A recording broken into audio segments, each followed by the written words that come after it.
உலக இரட்சகராம் ஆண்டவர் இயேசுவின் அற்புதமான நாமத்தில் அன்பானவர்களே, உங்களை நாங்கள் வாழ்த்துகிறோம். இந்த தவக்காலம் என்பது ஒவ்வொருவரும் மனம் திரும்பி ஆண்டவராக இயேசு கிறிஸ்து இரத்தத்தாலும் அவருடைய ஆவியாலும் நாம் கழுவப்பட்டு ஒரு புதிய பாத்திரங்களாக, ஜெயம் பெற்ற ஜனக்கூட்டங்களாக, சாத்தானை ஜெயிக்கிற விசுவாச கூட்டங்களாக, ஆத்துமாக்களை ஆதாயப்படுத்துகிற அப்போஸ்தல ஜனமாக நாம் மாறும்படி ஆண்டவர் உங்களை பலப்படுத்தி ஆசீர்வதிப்பாராக. கலாத்தியர் 5ஆம் அதிகாரம் 24வது வசனத்தை வாசித்து பாருங்கள்.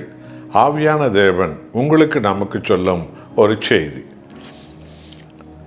கிறிஸ்துவனுடையவர்கள் தங்கள் மாம்சத்தையும் அதன் ஆசை இச்சைகளையும் சிலுவையில் அறைந்திருக்கிறார்கள். அல்லேலூயா. நம் ஆண்டவராக இயேசு கிறிஸ்து உலகத்தின் பாவங்களை கொடூரமான சிலுவையில் சுமந்து மனித குலம் முழுவதையும் அவர் மீட்டு கொண்டார்.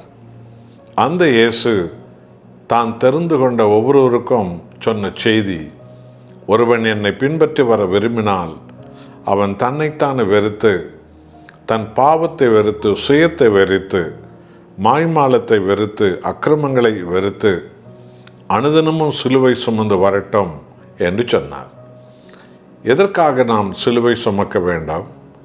சிலுவை சுமக்கிறவர்கள் அந்த சிலுவையில் தனது மாம்சம், சுயம், ஆசை, இச்சைகளை சாகடித்து இயேசு கிறிஸ்துவை போல நாம் உயிர்த்தெழுந்த ஒரு பரிசுத்த வாழ்க்கையை, ஜெயமுள்ள ஒரு வாழ்க்கையை, வெற்றி உள்ள ஒரு வாழ்க்கையை வாழ்வதற்காக தான். ஆகதான் கலாத்தியர் 5ஆம் அதிகாரம் 24ஆம் வசனத்தில் ஆவியானவர் பவுலை கொண்டு கிறிஸ்தவ உலகத்துக்கு சொல்லும் செய்தி, கிறிஸ்துவுக்குரியவர்கள். என் அன்பானவர்களே, நாம் எல்லோரும் ஆண்டவராக இயேசுவின் இரத்தத்தால் மீட்கப்பட்டு நாம் கிறிஸ்துவுக்கு சொந்தமானவர்கள். ஆகவே கிறிஸ்துவுக்குரியவர்கள் தங்கள் மாம்சத்தையும் அதன் ஆசை இச்சைகளையும் சிலுவையில் அறைந்திருக்கிறார்கள். இதற்காக தான் நாம் சிலுவை சுமக்கும்படி ஆண்டவராக இயேசு கிறிஸ்து நமக்கு சொன்னார். நமது மாம்சம், நமது சுயம், நமது மாய்மாலம், தேவனுக்கு விரோதமாக பாவத்தை விரோதமாக நமக்கு உள்ளத்தில் விதைத்த, நம்மை தூரமாக கொண்டு போன எல்லா அக்கிரமங்களையும் சிலுவையில் சாகடிப்பது தான் உண்மையான மனம் திரும்புதலின் அர்ப்பணிப்பாகும். இதற்காகவே இந்த தவக்காலத்தை பரிசுத்த ஆவியானவர் உலகம் முழுவதும் உள்ள ஒவ்வொருவருக்கும் அவர் கொடுத்திருக்கிறார். ஆகவே அருமையானவர்களே, அனுதினமும் பாவத்தை சாகடியுங்கள். இயேசு கிறிஸ்துவின் நாமத்தினால் ஒரு புதிய உயிர்த்தெழுந்த ஒரு ஜெயம் பெற்ற ஒரு வாழ்க்கையை தேவன் உங்கள் வாழ்வில் கொண்டு வருவார். உங்களுடைய வாழ்க்கை தேவனுக்கு உகந்த ஒரு மனவாட்டி வாழ்க்கையாக, ஜெயம் பெற்ற ஒரு வாழ்க்கையாக, பாவத்தை ஜெயித்த ஒரு வாழ்க்கையாக, சாத்தானை ஜெயித்த ஒரு வாழ்க்கையாக வாழும்படி ஆவியானவர் உங்களை பலப்படுத்துவராக. நாம் ஜெபம் செய்வோம்.